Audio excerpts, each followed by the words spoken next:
Je suis née, j'ai vécu en Algérie, dans une famille musulmane. Mon père était musulman. Tout mon entourage était musulman. Je partais à l'école, donc j'apprenais l'islam, les sourates coraniques, et que je connaissais par cœur. Mais en fait, je me posais beaucoup de questions parce qu'entre-temps, maman, je la voyais qu'elle priait le Seigneur Jésus et je savais pas qu'est-ce qui était la vérité. Est-ce que c'était le Seigneur Jésus ou c'était Mohammed? Et donc, toute petite déjà, je cherchais la vérité. Et en grandissant, j'étais quand même très très attirée par l'islam parce que malgré tout, on parle d'un islam de tolérance, un Dieu de tolérance, d'amour, qui aime les mamans, qui aime les femmes parce qu'elles ce sont celles qui portent la vie. Et en fait, j'étais très très intriguée. Et jusqu'au jour où j'étais en train de prier justement, et j'ai vu, il y avait des personnes autour de moi qui étaient chrétiennes, et ce jour-là, elles avaient vécu des miracles. En fait, j'avais vu une personne qui était malade, le médecin l'avait condamnée, et quand elle avait prié le Seigneur Jésus, elle était complètement guérie. Et quand elle est repartie chez le médecin lui a dit, écoutez, on comprend rien, vous êtes complètement guérie. Et devant moi, il y avait une autre dame qui avait un bras beaucoup plus court que l'autre.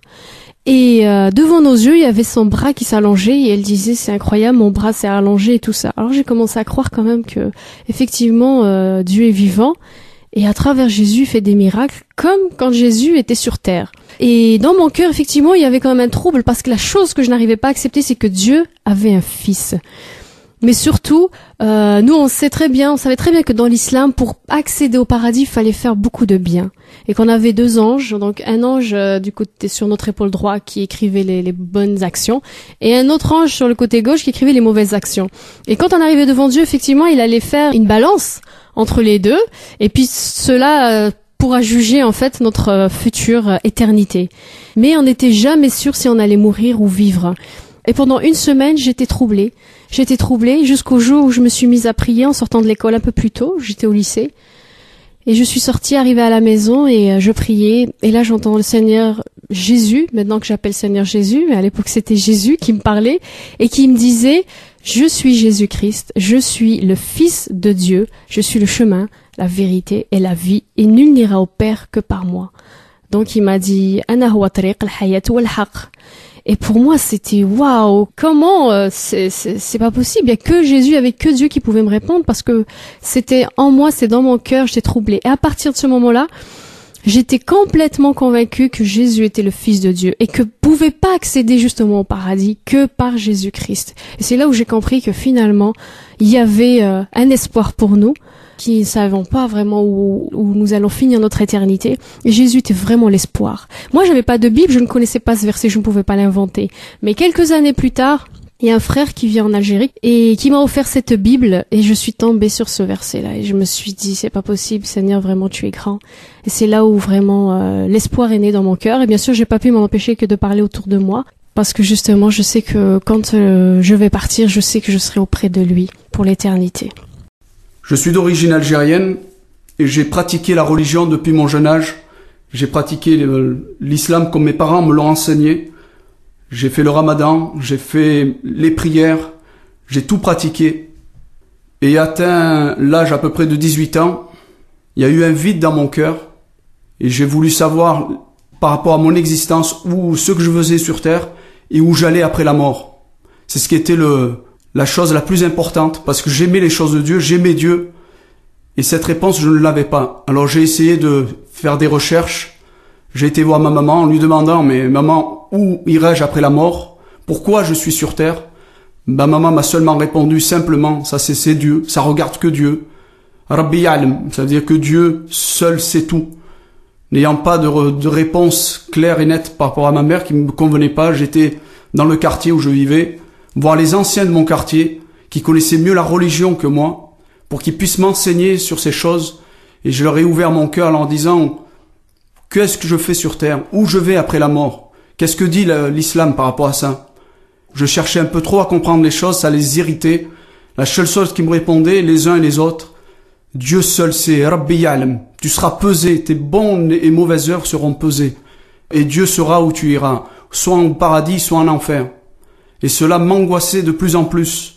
Je n'avais aucune réponse, aucune paix dans mon cœur. Et j'ai cherché, j'ai prié. J'ai fait tout ce qu'il fallait afin de pouvoir parler à Dieu, mais aucune réponse n'était venue. Pourtant, j'étais sincère avec Dieu, J'étais sincère dans ma religion, j'ai tout fait afin que je puisse recevoir cette paix, ces choses que l'homme a besoin. J'avais une angoisse intérieure que je ne pouvais pas combler, ce vide que je ne pouvais pas combler. J'ai cherché par plusieurs manières, impossible de recevoir ces choses. J'allais voir ma maman tout le temps, tellement que je faisais de l'angoisse à cause de cette recherche d'après la mort. Et maman, la pauvre, je savais pas quoi faire. Elle me disait, t'as qu'à prier, faut prier. Il faut prier Dieu au nom de notre prophète. Et je le faisais de tout mon cœur. Je me mettais, on peut pas vous expliquer quand on est dans cette recherche. Je me mettais à crier à Dieu de tout mon cœur, à genoux. Je priais, je criais à lui. Je disais, mais réponds-moi, donne-moi cette paix, donne-moi cette joie qui me manque. Où je vais après la mort? Aucune réponse. Aucune. Et j'ai prié tous les prophètes. N'ayant pas de réponse, j'allais voir ma maman, je lui dis, maman, mais je suis toujours dans le même état. Elle me disait, je peux plus rien faire pour toi. Et à un moment donné, t'es tellement désespérée, ma pauvre maman, qu'elle me disait, peut-être que tes ancêtres pourront intercéder pour toi dans le ciel, puisqu'ils sont auprès de Dieu. Et ce que j'ai fait, j'ai prié mes ancêtres. Quand on est vraiment désespéré, tout ce qu'on nous présente, on le prend. Et j'ai prié, aucune réponse. Vu toute cette démarche que j'ai faite de tout mon cœur, j'étais vraiment sincère dans ma démarche. Dieu, je n'y ai plus cru. Je n'ai plus cru, j'étais devenu presque un athée. Et je suis tombé dans l'alcool, dans la dépression. Et quand on me parlait de Dieu, je rejetais toute chose. Toute chose, je rejetais, je dis que Dieu n'existait pas. Et je suis tombé dans l'alcool, dans la dépression. Et un jour, sans qu'on se consulte, rien du tout, mon frère s'était converti, était devenu chrétien. Et sa vie a été transformée, complètement transformée. Et là, j'étais le voir. Et je lui ai demandé ce qui était arrivé dans sa vie. Il m'a parlé de l'amour de Jésus-Christ. Il m'a parlé que Jésus avait changé sa vie. Que Dieu avait changé sa vie au travers de l'amour de Christ. Et quand il me parlait de Jésus, je me mettais dans une colère terrible. Parce que Jésus-Christ, pour moi, c'était pas pour moi. J'étais un arabe et j'étais musulman. Et je lui demandais, mais pourquoi crois-tu en Jésus-Christ? Il me dit, mais parce qu'il a changé ma vie. Je lui dis, tu es qu'un traître. Tu n'es qu'un traître et un kofar, quelqu'un qui n'est pas croyant. Tu es devenu la honte et la risée dans notre quartier. Tu nous fais honte, la famille. Mais malgré cela, lui gardait cette paix. Il me disait, moi j'ai reçu, tu sais comment j'étais, comment je suis aujourd'hui. J'ai été transformé par Jésus-Christ et il peut faire la même chose pour toi. Je dis, moi je suis un arabe et je le resterai. Je suis musulman et je le resterai. Et malgré ces choses, malgré ma fierté, je savais qu'au plus profond de mon cœur, ce vide grandissait, cette angoisse grandissait. Et quand je rentrais, j'étais saoul.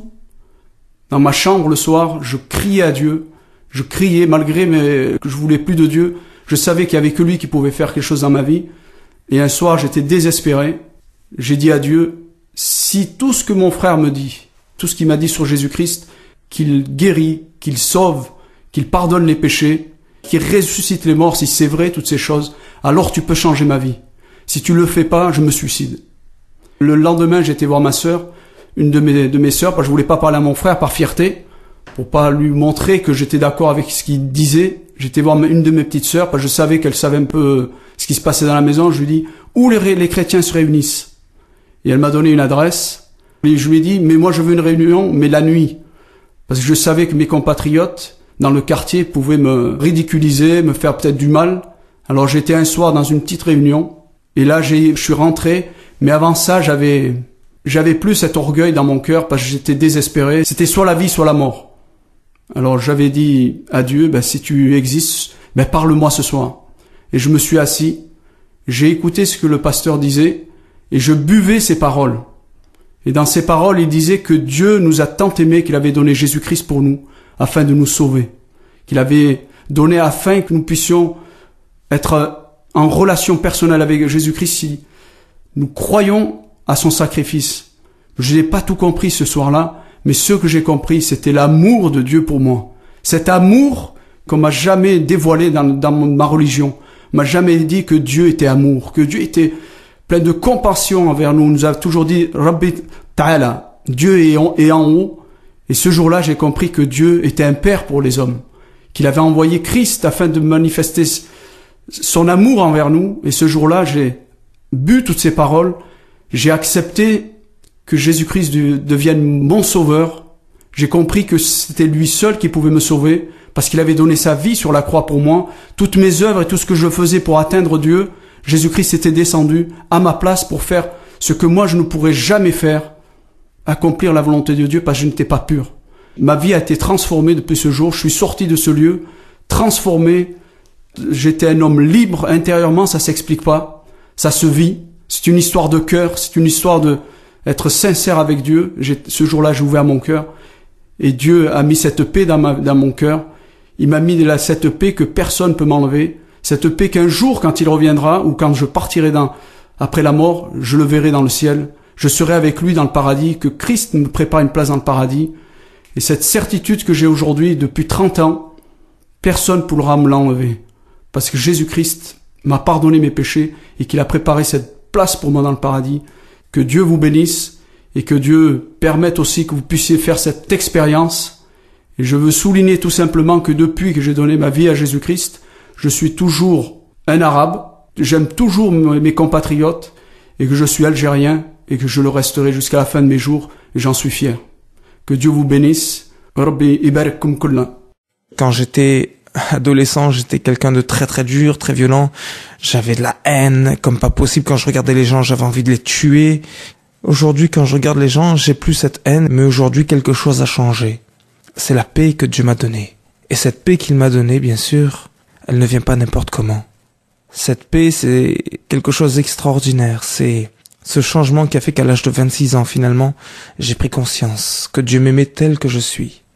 Et que finalement, le désir de Dieu, c'est que je sois sauvé. Que Jésus me montre au travers l'Injil, la parole de Dieu, qu'il m'a préparé une place au paradis.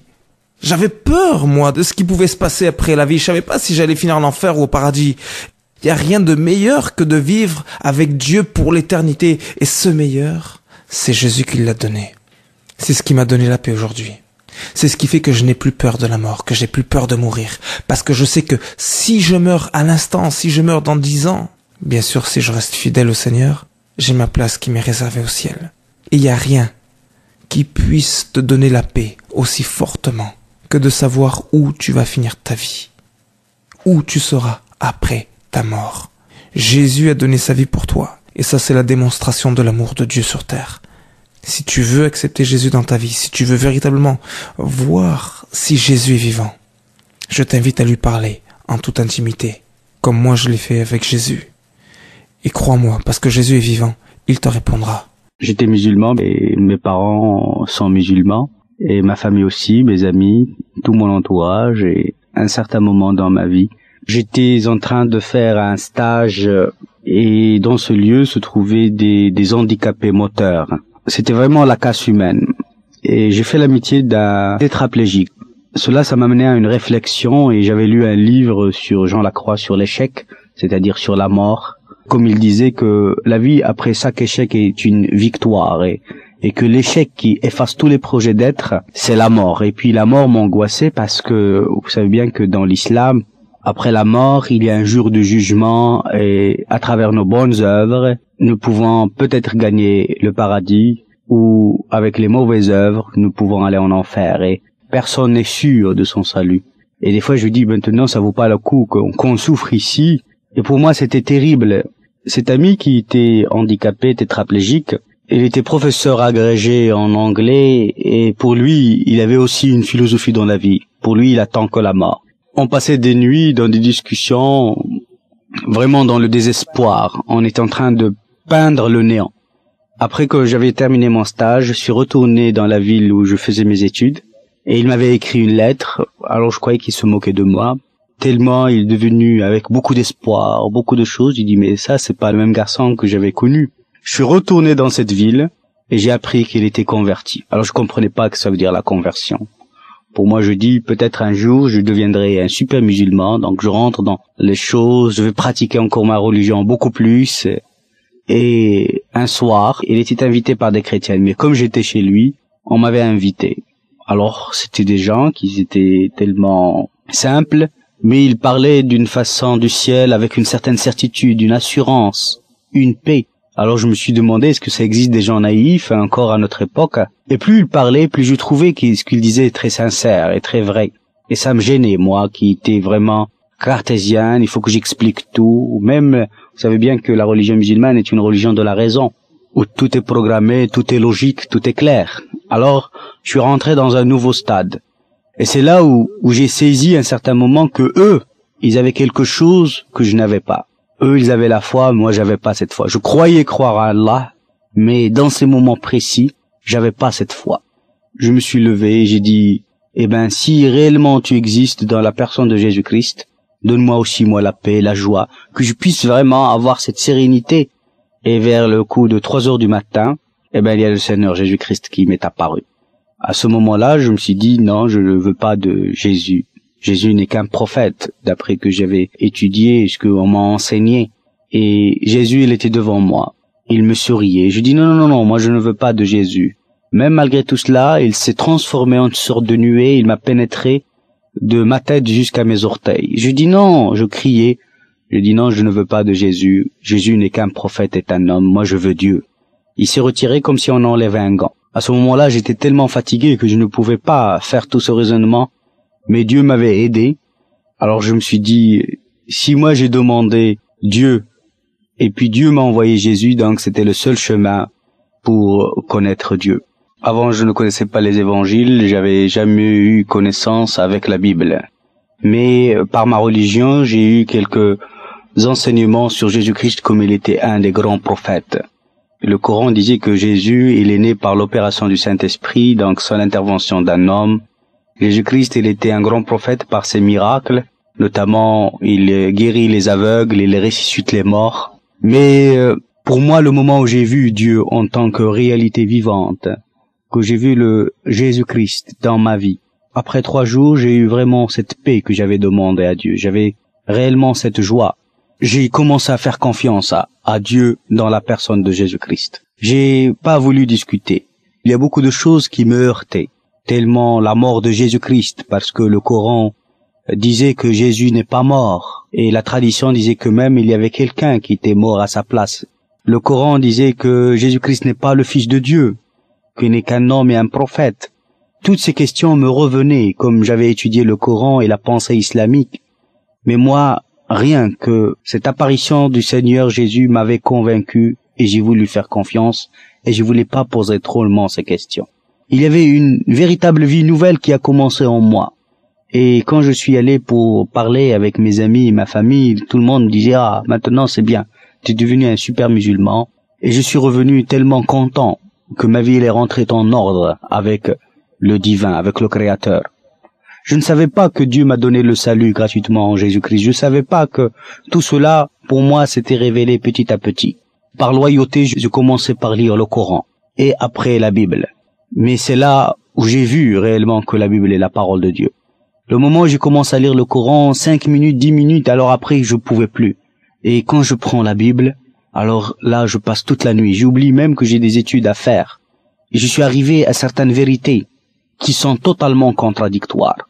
Dans la Bible, c'est écrit que Jésus-Christ est réellement mort pour nos péchés.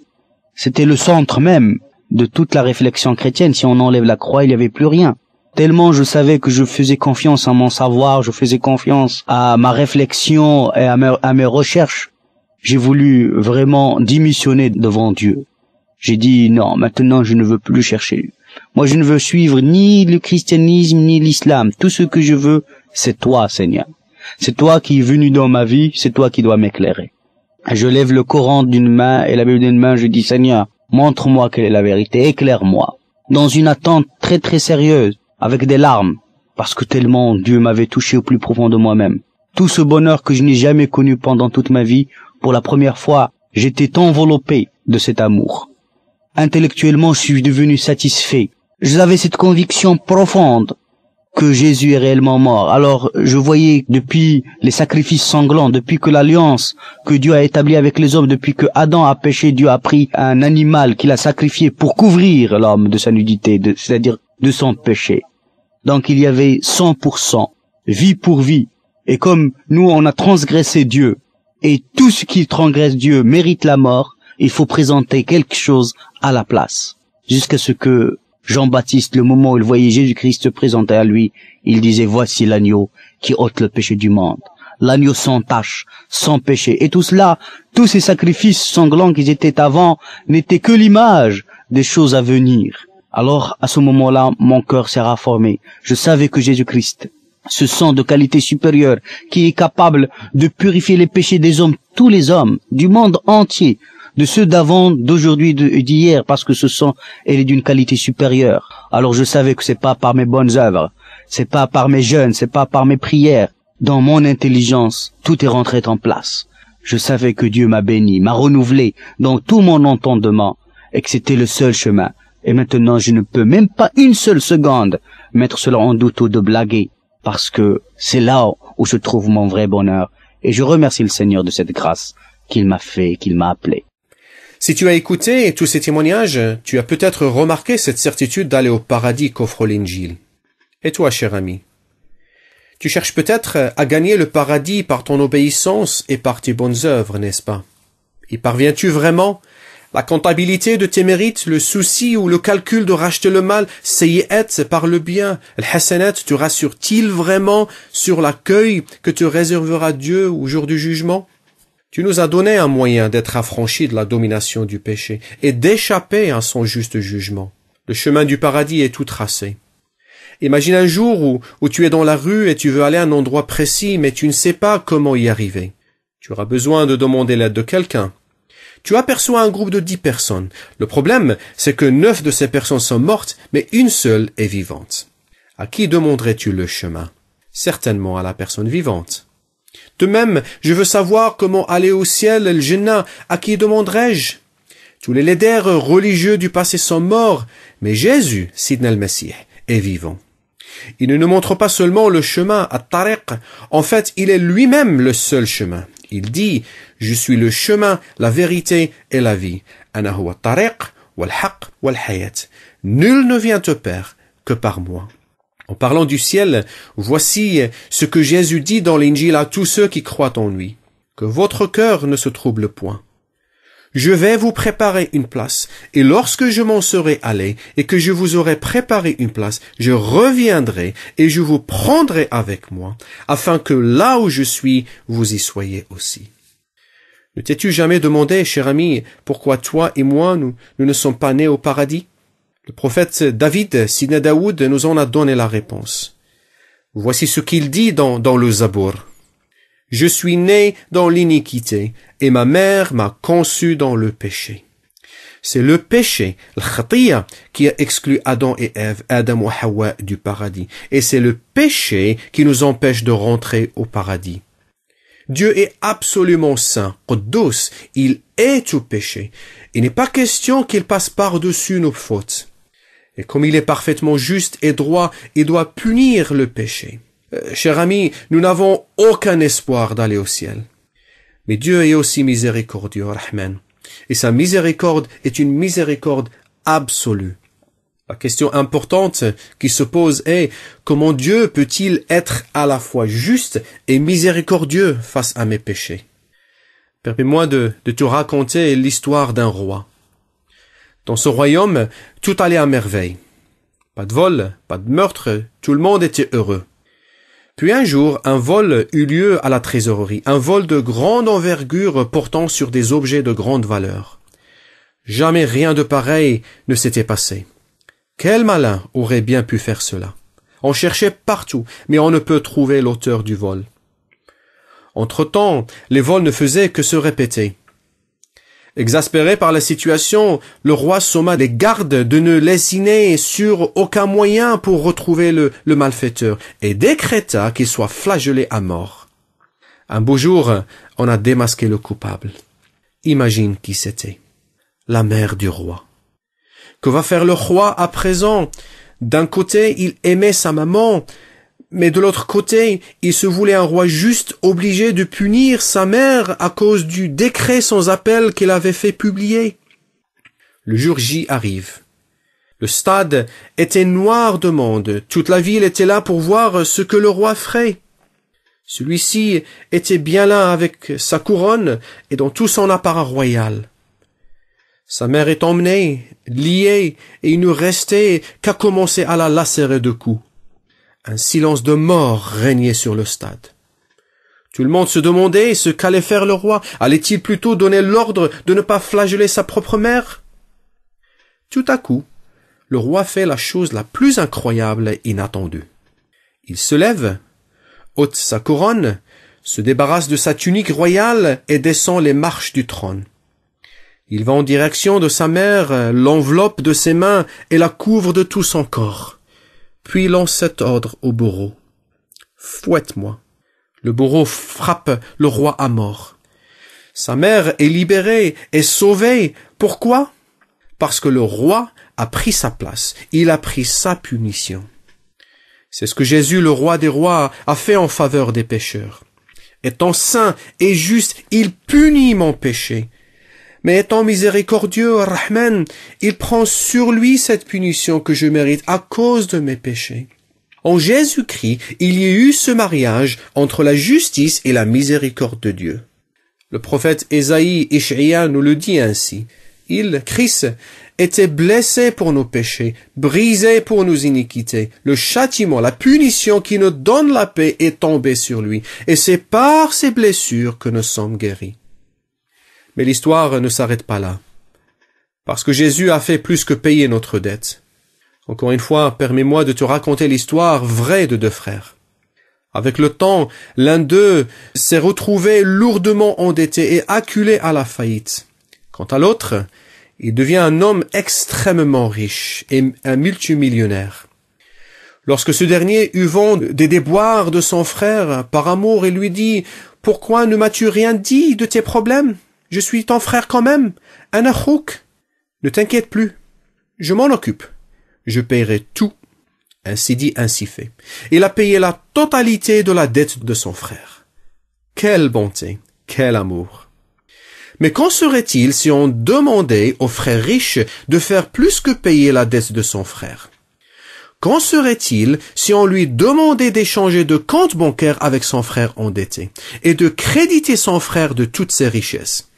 Là, vous me demandez trop, pourrait certainement dire le riche. Cela m'est impossible. Je ne peux aller au-delà du fait de rembourser ses dettes. Vous ne voulez pas quand même que je lui donne toute ma richesse? Pourtant, vois ce que Jésus a fait. Il a non seulement payé notre dette en prenant la punition que méritent mes péchés, mais il nous donne aussi toutes ses richesses. Une merveilleuse transaction a pris place. Parallèlement, il débite mes péchés sur son compte et me crédite de ses richesses, c'est-à-dire sa vie parfaite. C'est ainsi qu'aux yeux de Dieu, je suis aussi devenu bénéficiaire de sa bonté, de sa vie parfaite. Et tu sais quoi? Cette vie parfaite est le passeport pour entrer au ciel, le Jannah. Il y a un verset dans l'Injil qui dit « Vous connaissez la grâce ni'ma du Seigneur Jésus, qui pour vous s'est fait pauvre du riche qu'il est, afin que par sa pauvreté, vous soyez enrichis. » Jésus est vraiment incomparable. Il t'invite à venir à lui et à le suivre. Il t'offre son secours pour aujourd'hui et l'espérance pour demain. C'est Jésus, mon ami, qui a payé le prix de notre entrée au paradis, et c'est lui qui te tend les bras aujourd'hui. Ne veux-tu pas dire dès à présent oui à cette invitation? Si tu tiens à connaître et à suivre Jésus, dis-le lui. Adresse-toi à lui au moyen d'une prière sincère, du'a. Ouvre-lui ton cœur. Reconnais tes péchés et confesse-les lui. Demande à Dieu de te laver de tous tes péchés par le sang d'homme précieux de Jésus versé pour nous. Tu peux ainsi prier à titre d'exemple. Seigneur Dieu, Rabb ar-Rahma, je confesse que je suis un pécheur. Merci, shukran, de ce que Jésus a pris sur lui la punition que je mérite en mourant pour mes péchés. Je crois qu'il est ressuscité car il a vaincu la mort. Je me repens aujourd'hui de tous mes péchés. Smahliya. Et je mets toute ma confiance en Jésus seul pour mon salut. Au nom de Jésus-Christ, mon Sauveur et mon Seigneur, j'ai ainsi prié. Amen. Pour plus d'informations, ou si tu veux recevoir gratuitement un évangile, Injil, ou un exemplaire du livre Cher Abdullah, 12 questions que les musulmans posent aux chrétiens, tu peux écrire à l'adresse mail inscrite au dos du CD. jésus-islam@hotmail.fr. Rabbi Barkak, que Dieu te bénisse. Au revoir.